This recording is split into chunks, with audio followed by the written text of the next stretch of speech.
ಇನ್ನು ರಾಜ್ಯದಲ್ಲಿ ಆರ್ಎಸ್ಎಸ್ ಹಾಗೂ ಕಾಂಗ್ರೆಸ್ ನಾಯಕರ ಜಟಾಪಟಿ ತಾರಕಕ್ಕೇರಿದೆ. ಆರ್ಎಸ್ಎಸ್ ಈ ಹಿಂದೆಯೂ ನೋಂದಣಿಯಾಗಿಲ್ಲ, ಮುಂದೇನೂ ಆಗಲ್ಲ. ಯಾಕಂದ್ರೆ ನಿಮ್ಮ ನೋಂದಣಿಯಿಂದ ಜಗತ್ ನಡೆಯೋದಿಲ್ಲ ಅಂತ BL ಸಂತೋಷ್ ಅವರು ಹೇಳಿದ್ರು.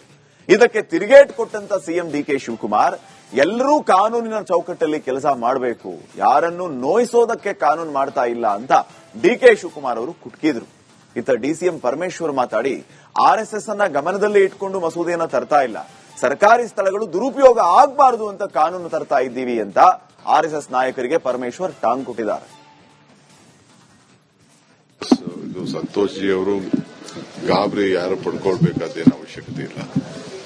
ನಾವು ಯಾರ ಮೇಲೂ ಯಾರಿಗೋಸ್ಕರನೂ ಯಾರನ್ನ ಇಟ್ಕೊಂಡು ನಾವು ಅದನ್ನ ಮೊದಲಿಂದನೂ ಅದು ಬಂದಿತ್ತು. ನಾವು ಯಾರಿಗೂ ಮನಸ್ಸು ನೋಯಿಸಕ್ಕೆ ನಮ್ಗೆ ಇಷ್ಟ ಇಲ್ಲ.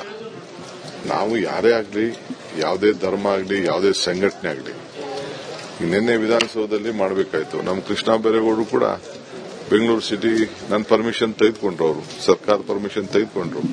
ಹಬ್ಬ ಫ್ರೀಡಂ ಮಾರ್ಚ್, ಫ್ರೀಡಂ ಹಬ್ಬ ಮಾಡಿದೋ, ಇನ್ನೇನೇನೋ ಹಬ್ಬಗಳು ಮಾಡ್ತಾರೆ.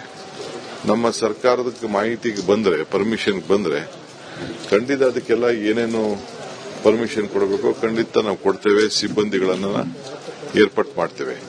ಸೊ ಯಾರು ಗಾಬರಿ ಪಡ್ಕೊಳ್ಬೇಕು. ಈ ರಾಜ್ಯದ ಎಲ್ಲರೂ ಕೂಡ ಅವರವ್ರ ಇಚ್ಛೆಯಂತೆ ಕಾನೂನು ಚೌಕಟ್ಟಿನಲ್ಲೇ ನಾವೆಲ್ಲ ಸೇರಿ ಕೆಲಸ ಮಾಡಬೇಕಾಗ್ತದೆ. ಅದರಿಂದ ಯಾರು ಬಿಜೆಪಿಯವರು ತೊಂದರೆ ಮಾಡ್ಕೊಳ್ಳೋದು ಬೇಡ, ಕಾಂಗ್ರೆಸ್ ಅವರು ಮಾಡ್ಕೊಳ್ಳೋದು ಬೇಡ. ನೋಡಿ, ಇದು ಹಿಂದೆನೆ ಚರ್ಚೆ ಆಗಿತ್ತು.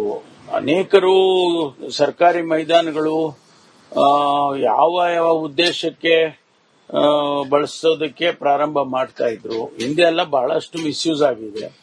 ಅದಕ್ಕೆ ಒಂದು ಜನರಲ್ ಆರ್ಡರ್ನ ಹೊರಡಿಸಿ ಯಾರು ಕೂಡ ಸಾರ್ವಜನಿಕ ಸ್ಥಳಗಳನ್ನ, ಅದರಲ್ಲೂ ಸರ್ಕಾರಿ ಸ್ಥಳಗಳನ್ನ ಉಪಯೋಗಿಸಬಾರ್ದು ಅಂತ ಹೇಳಿ ಒಂದು ಚರ್ಚೆ ಆಗಿತ್ತು. ಅದನ್ನ ಈಗ ಬಿಲ್ ರೂಪದಲ್ಲಿ ತರಬೇಕು ಅಂತ ಹೇಳಿ ಅದಕ್ಕೊಂದು ಕಾನೂನು ಮಾಡಬೇಕಲ್ಲ, ಅದಕ್ಕೆ ಮಾಡಿದ್ದಾರೆ. RSS ದೃಷ್ಟಿ ಇಟ್ಕೊಂಡೇನು, ನನಗೆ ಗೊತ್ತಿದ್ದಾಗೆ RSS ದೃಷ್ಟಿ ಇಟ್ಕೊಂಡು ಅಥವಾ ಯಾರನ್ನಾದ್ರೂ ಸ್ಪೆಸಿಫಿಕ್ ಆಗಿ ಇಂಥವ್ರಿಗೆ ಅಂತ ಹೇಳಿ ಮಾಡಿಲ್ಲ ಅನ್ನೋದು ನನಗೆ ಇರುವಂತದ್ದು, ನನ್ನ ಗಮನದಲ್ಲಿ ಇರುವಂತದ್ದು. ಅದನ್ನ ಅವರು ನಮಗೋಸ್ಕರ ಮಾಡಿದ್ದಾರೆ ಅಂತ ಯಾಕೆ ಅವ್ರು ತಿಳ್ಕೊಳ್ಬೇಕು ಗೊತ್ತಿಲ್ಲ.